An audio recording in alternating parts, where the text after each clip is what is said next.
just because submitting to God is something that was natural to you, what makes you think submitting to all of the Quran means you're submitting to the true God? Because when I read the Quran, I don't find any contradictions. There are plenty of contradictions, friend. We'll get into that. But Okay. that's subjective again. Even if you have a book that has no contradictions, that doesn't mean it's a revelation from the true God. So what makes you think the God of the Quran is a true God, the God revealed through the prophets? Also, I just want to preface this. I'm not a Scholar. I'm a layman, so I'm actually hoping that you stump me today. No, by the because grace of God, you'll get stumped. And the reason why I only came after you, so now notice what you said. You're not a scholar layman, but you went after Marmari. I didn't watch the video. So it's ironic for me, someone who says he's a layman, he's not a scholar, but yet he feels confident enough to make a video criticizing Marmari. Did you watch that video? No, just when you said he lied about it. He did lie. He said that pigs have a hoof that is not split. Okay, let's say, for the sake of charity, well, I'm going to say that your God lied about the Trinity. So if you want to be ungracious, uncharitable, no, we'll get there. You can laugh, friends. I mean, see, we can have a serious, you can laugh. Okay. We can approach things graciously and give people the benefit of the doubt that he misspoke because he doesn't know too much, or we can impugn them with the worst motives possible. But if you're laughing at that, we're going to have a field day with what you believe to be the uncreated speech of God, making assertions regarding certain groups that you have no proof for. For example, I want you to give me some extra Quranic proof, historical, textual, archaeological, for the assertion of Surah Al-Tawbah, chapter 9, verse 30, that the Jews believe that Uzair is a son of Allah. Let me put it on the screen. See, when the same measure you use will be turned against you. So you were ungracious to him. So now you can't handle the heat. Don't. You said it was 9:30? Chapter 9, verse 30, yes. I'm going to put on. And you want proof of the historical accuracy of this? Can you give me one single extra Quranic source that says the Jews viewed Uzair, the son of Allah, because it's contrasted to the Christians, Nasara, believing that Messiah is the son of Allah? Can you name any Jewish group, apart from your biased Muslim sources, who this group is? Let me put it on the screen for everyone to see. And by the way, who is Uzair? I honestly have no idea. Exactly. So you embrace the religion you really don't know, and you're confident. Of course, I'm not going to know everything. It's not about everything. These are the basics, because here the assertion is that Allah desires that the Muslims fight against all forms of idolatry, which includes the idolatry of the Jews and Christians of ascribing a son to Allah. Let me enlarge the screen. So if you haven't read chapter 9, which is one of the final chapters, according to Muslim sources, if we just go by the Quran, we don't know about the chronology of the Quran. But if I go with Muslim sources, chapter 9 is one of the last, if not the last chapters that was composed in Surah Al-Bara'ah, Surah Al-Tawbah. And here it's saying, in the context of why Allah wants to fight Jews and Christians. And the Jews say Uzair, they say Uzair is the son of Allah. That's what they're telling you. We don't know who Uzair is, because Uzair is not the Arabic form of Ezra. And the Christians say Messiah is the son of Allah. That is a saying from their mouths. They imitate the saying of the disbelievers of old, Allah's curse be upon them. It really says Allah fight them, but put that aside. So Allah's cursing Jews for saying that Allah has a son, it's Uzair. Who's Uzair? Like I said, I don't know. Okay. So this is why I say, if you're going to be charitable and give people the benefit of doubt, then the same measure used will be extended to you. But if you're going to come ungraciously and attack people and think, maybe you misspoke. We all misspeak. None of us is perfect. Yeah. And you're going to be treated the same way.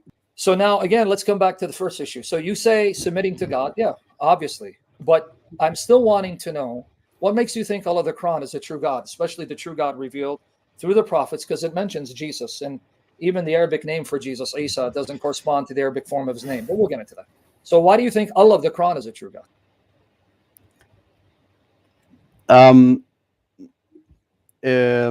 in the Quran, when it says Allah is the most gracious and most merciful, when I intuitively, well, I guess you're going to say that's subjective. Yeah, it is. It is subjective, but you're asking me, why do I think so? Isn't that? But you're doing dawah, right? You're trying to invite people to the way of Islam, because obviously you got a YouTube channel. So now I'm a Christian. I want to know, how you're going to assure me that Allah of the Quran is a God revealed in and through the prophets, especially Jesus Christ. So convince me, do dawah. Can't be just subjective. Well, I mean, you're a Christian, and I don't think I didn't really come here with the intention of trying to convert you to Islam, but if you're curious, I think if you read the attributes of Allah, if you understand the attributes of Allah, I do, then I think you would logically come to the conclusion that that is God. No, not at all. There are attributes of Allah that do not befit the attributes as outlined in the scriptures, the Bible, and revealed in Jesus. For example, I'll just give you the most basic. By the way, Sure. Why am I saying? Because in chapter 16, verse 125 of the Quran, this is an exhortation to you. You believe in the Quran, I don't. Invite, now they add stuff in parentheses, mankind, O Muhammad, to the way of your Lord. Invite them with wisdom. And then this is the parentheses, not part of there, but that's okay. And fair preaching, with wisdom, fair preaching, and argue with them in a way that is better. So obviously you're going to do dawah until you don't do it. So if, okay, well, my efforts are not working with this guy, you move on. But you're supposed to do this just like I'm supposed to preach the gospel. Your Lord knows best who has gone astray from his path. He is the best aware of those who are guided. But the most basic, fundamental aspect of God outlined in the Old Testament, New Testament, is that God is a spiritual father, not a physical father. He's a spiritual father who has spiritual children, and he's particularly the father of Jesus Christ. Is your God, Allah, your father? Is he my father? Yeah. Is he the father of the Ummah, the father of Muhammad, the father of Muslims? I would say in a literal biological sense, of course, no. That's not what I asked, because no Jew or Christian believes that Allah, if you want to use the term Allah, which you believe is the God of the Christians, is a biological father. They believe that God is a spiritual being. So he has spiritual children who are born of his spiritual word, born of his spirit. So he's a spiritual father. So is Allah your father spiritually? But doesn't it say in the Bible that we're children of God? So in a sense, but that's not the Quran. That's my point.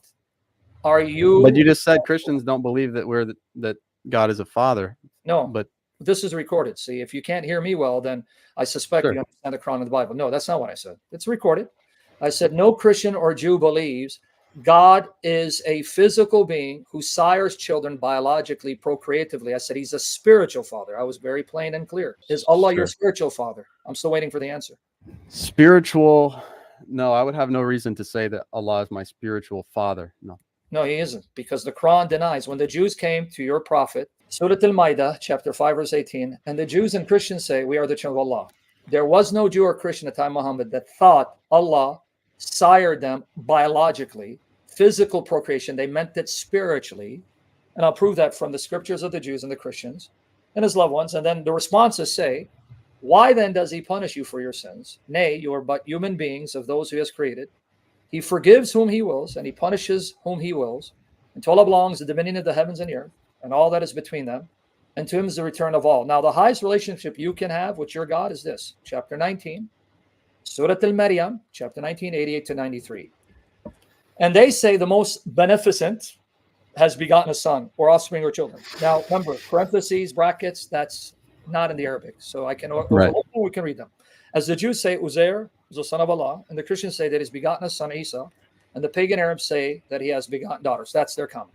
Indeed, you brought forth a terrible evil thing, whereby the heavens are almost torn, and the earth is split asunder, and the mountains fall in ruins, that they ascribe a son or offspring or children to the most beneficent Allah.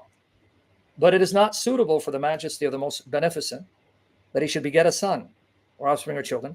There's none in the heavens and the earth but comes unto the most beneficent as a slave. So right here, you're told, all you are is a slave, and he is your master. Sure. That's not the God of the Bible.